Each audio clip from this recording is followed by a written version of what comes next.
السلام عليكم. مرحبا بكم شير étudiants في la chaîne ديالنا انترسيكسيون. حنا غادي نحاولوا نبقاو نعطيكم بعض الدروس اللي كنشوفوها انها مهمه في هذه لاشين ديالنا. حاولوا تتابعونا وحاولوا تتابعونا، وإلا شفتوا شي حاجه ماشي هي هذيك يمكن لكم تصحوا لنا ولا تردوا لنا وتقولوا لنا فوالا راه شي حاجه غلطه ولا شي حاجه كومسا. حنا غنتقبلوا كل حاجه اللي تجي من عندكم، ماشي مشكل. بون، حنا غادي نبداو اليوم بالدرس ديال الرياضيات ولا ديال لي ماتيماتيك. وهذا الدرس هذا il est très important في الرياضيات، حيث ان هو باش كتبدا دراسه ديال الداله. يعني الا ما عرفتيش تخدم هذا لو دومين ديفينيسيون tu vas toujours trouver des problèmes في لا سويت ديال l'exercice ولا ديال البروبليم. اوكي، donc on va voir اليوم le domaine de définition. Premièrement, c'est quoi un domaine de définition? Deuxièmement, on va voir comment on peut le calculer. Ok? هذا المشكل هذا كيلقاو جميع الشباب ديالنا ديال لي ستوديون ديالنا كنلقاو فيه مشكل بيان سور. دونك حنا غنحاولوا نلوفيو اليوم هاد لومبيغويتي بالقدر ديال المستطاع ديالنا. دونك سي كوا ان دومين دو ديفينيسيون؟ On va commencer par la première question. C'est quoi un domaine de définition? Bon, supposons qu'on a une fonction f de x. On va prendre, je sais pas, on va prendre par exemple 1 sur x, hein. C'est un bon exemple.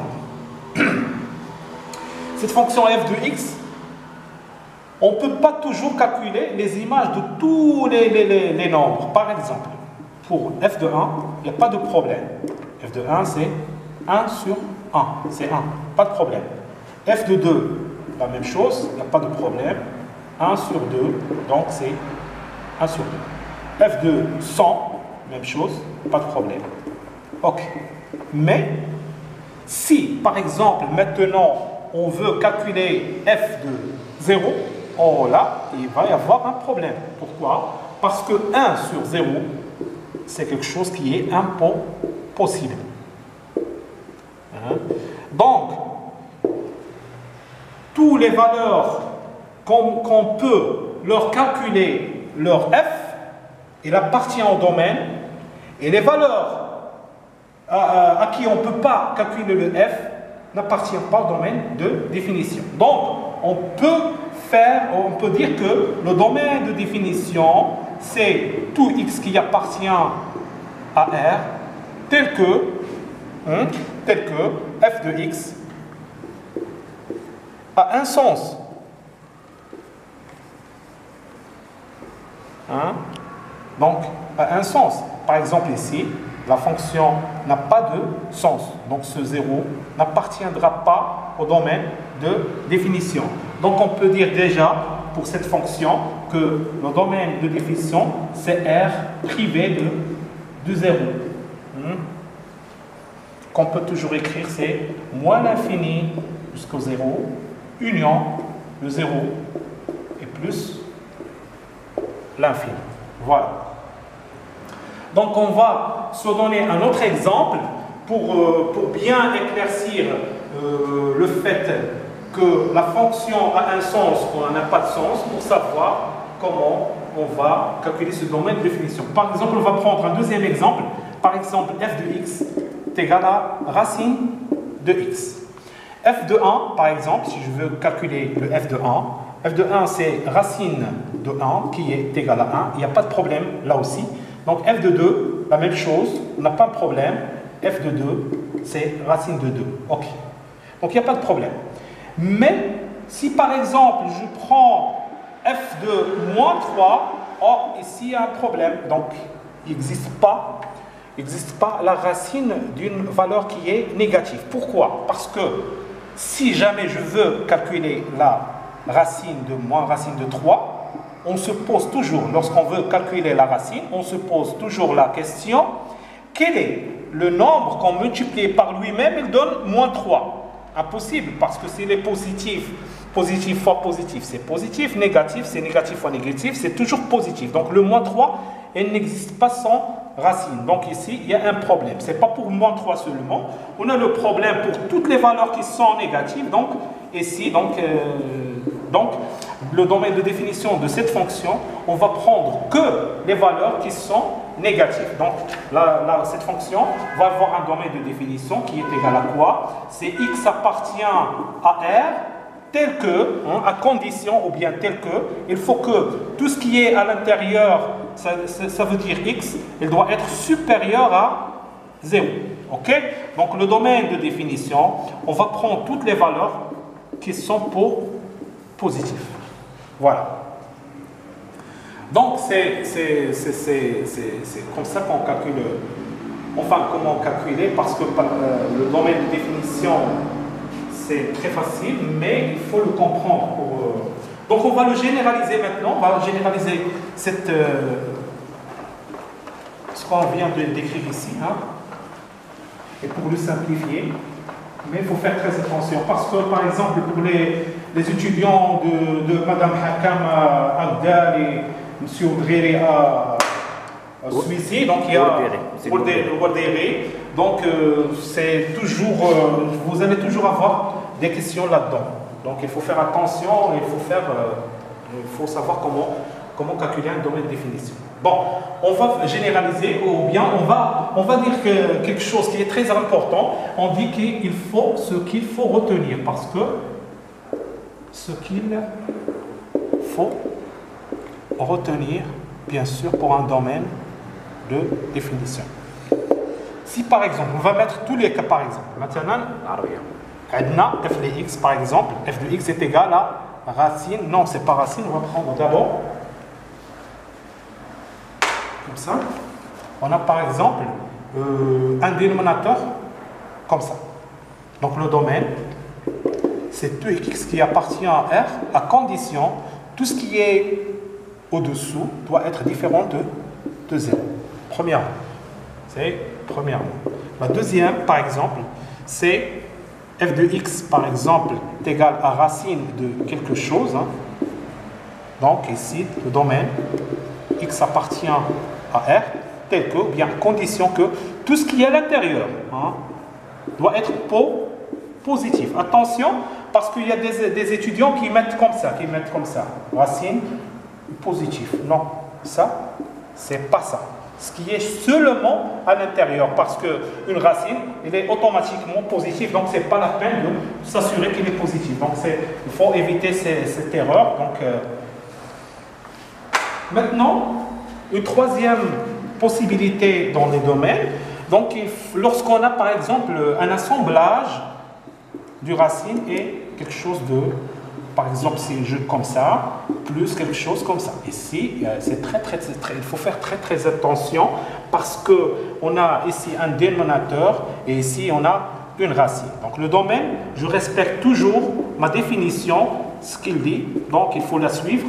Hein. C'est x appartient à R, mais il faut que ce qui est au-dessous doit être différent de 0 et, attention, et tout ce qui est à l'intérieur doit être comment?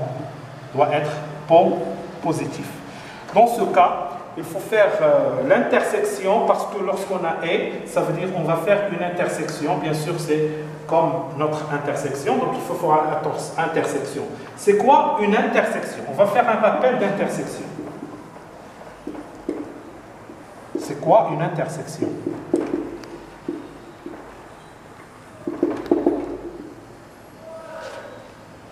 Et c'est une occasion pour expliquer le nom de notre centre. Intersection, c'est par exemple lorsqu'on a un ensemble A et un ensemble B.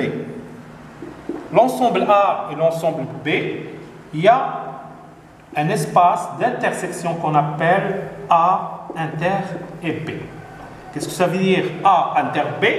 A inter B, c'est la partie qui appartient à la fois à A et qui appartient en même temps à B. Donc, c'est ça l'intersection et ce qu'on va faire dans notre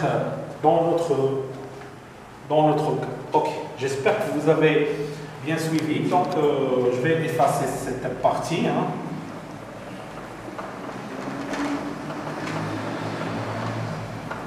On va voir maintenant des petits exemples. Hein. pour moi, la dernière partie qui est un peu compliquée, qu'il faut faire plus d'attention. Donc, on va prendre par exemple un exemple. Hein. Un exemple. Donc, par exemple, si on a, je ne sais pas, on va prendre la racine de 2, bon, f de x est égal à la racine de 2 moins x plus 1 sur x moins 1. OK? Donc, le domaine de définition, comme on a dit tout à l'heure, si x appartient à R, 2 moins x doit être comment? Positif. Hein? Parce que, voilà, le triangle. Où est le carreau? Voilà le carreau. Et, attention, et x moins 1, comment doit être? Doit être différent de 0. OK.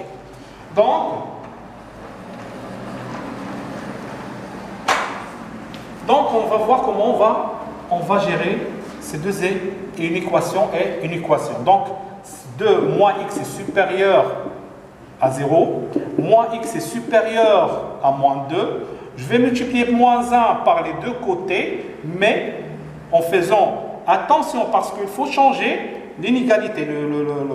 L'inégalité, ça devient inférieur ou égal, donc plus, et ici, ça devient plus. Ça veut dire quoi? Je vais prendre tout le R, hein.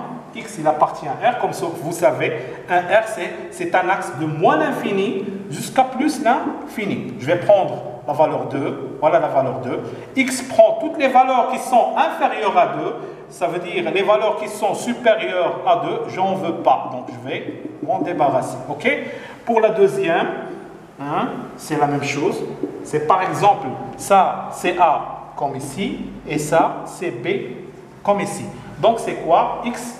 Donc on va voir que pour la deuxième, x moins 1 doit être différent de 0, ça veut dire x est différent de 1. Ça veut dire un seul élément de R. Donc c'est moins l'infini et plus l'infini. Le 1, il ne faut pas le mettre à droite parce que le 1, par exemple, c'est ici. Hein. Donc c'est ici, il faut mettre la même chose pour ne pas faire de confusion. Donc le 1, il doit être différent de 1, donc je vais enlever le 1. OK? On a dit qu'on va faire une intersection. La partie qui appartient à la fois A, il appartient à la fois au B. C'est le domaine de définition de notre fonction. Quelle est la partie qui appartient? Attention. Et s'il n'appartient pas à A, donc on ne va pas la prendre parce qu'il appartient là-bas ici, il n'appartient pas ici. Donc on va prendre seulement cette partie, mais enlever le 1, puis cette partie. Donc c'est quoi? C'est moins l'infini jusqu'à 1. Ouvert, hein, parce que 1, on ne va pas le prendre, et de 1 jusqu'à 2. Union, hein. Union, ça veut dire plus. Hein. Ça veut dire je vais faire cet intervalle plus cet intervalle. La somme des intervalles, on les fait avec une union. Okay? Donc 1 jusqu'à 2. 2, c'est fermé. Hein. Pourquoi 2, c'est fermé? Parce que lorsqu'on a supérieur ou égal, inférieur ou égal, on ferme. Donc, pour les gens qui font la confusion de fermer, il contient l'élément, par exemple ici, 1 n'est pas inclus, il est exclu. Par contre, ici, le 2, il est inclus. Pour savoir est-ce que le 1 est inclus ou n'est pas inclus, c'est mettre comme des petits mains, des petits doigts, voilà. Lorsque ça donne avec le dos, hein, il tourne le dos, donc, donc, il n'appartient pas. Et si, par contre, il faut voir, hein, c'est quoi? Donc, donc, il appartient au domaine de définition. Ok? Donc, moins l'infini jusqu'à 2, le 1, on a enlevé le 1. Ok? Donc, on va essayer de faire un autre, donner un autre exemple. Mais il sera un peu différent, donc, mais il faut essayer de faire le maximum d'exercices parce que le domaine de définition, ça demande beaucoup d'exercices parce qu'il y a plein de cas. C'est pas quelque chose qui est évident, donc il faut s'entraîner. Hein. Si on prend x moins 2 plus le x moins 1, c'est toujours notre fameux définition. X qui appartient à R, hein, c'est-à-dire en principe on prend toutes les valeurs, mais à condition que x moins 2 doit être comment? c'est une racine, il faut faire attention, c'est supérieur. Et, hein, c'est intersection avec l'intervalle x-1, c'est aussi, il doit être positif. Donc, on va pour la première, x-2 supérieur à 0, donc x est supérieur à 2, et, hein, attention, x est supérieur à 1. Ok. Donc, on va faire hein, de l'intervalle, hein, le principe, hein, x appartient à R, hein, moins l'infini plus l'infini. Donc, on va prendre x supérieur à 2, voilà 2. X supérieur à 2, ça veut dire on va prendre toutes les valeurs qui sont supérieures à 2, les valeurs qui sont inférieures, j'en veux pas. Okay?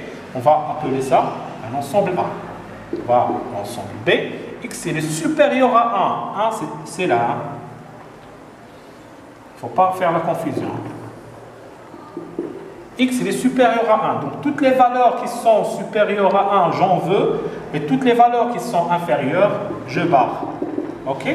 Donc, A inter B, c'est-à-dire c'est notre domaine de définition. Donc vous voyez facilement que la partie qui appartient à la fois à A et qui appartient à B, hein, c'est ici, hein, c'est 2 plus l'infini. Cette partie, il appartient à B, mais il n'appartient pas, donc dommage. Donc on va prendre que la partie qui leur appartient de tous les deux. Ok? Donc j'espère qu'on était à la hauteur وما تنسوناش بالدعاء وشكرا على la prochaine chance.